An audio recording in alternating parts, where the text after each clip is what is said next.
bumili po tayo ng bagong isang machine overlock. Ano po kailangan ng mga rods ng isang machine. Jockey po ang tatak. Servo motors na rin siya. Servo motors. Bagong bila natin machine.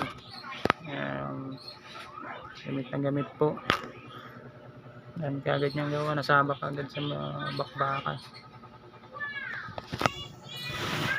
Overlock. Servo motors. Matipid sa kuryente ito kasi servo na siya.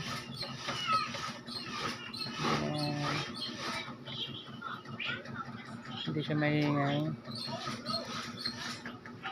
Dami natin gawa. Guys, let's go.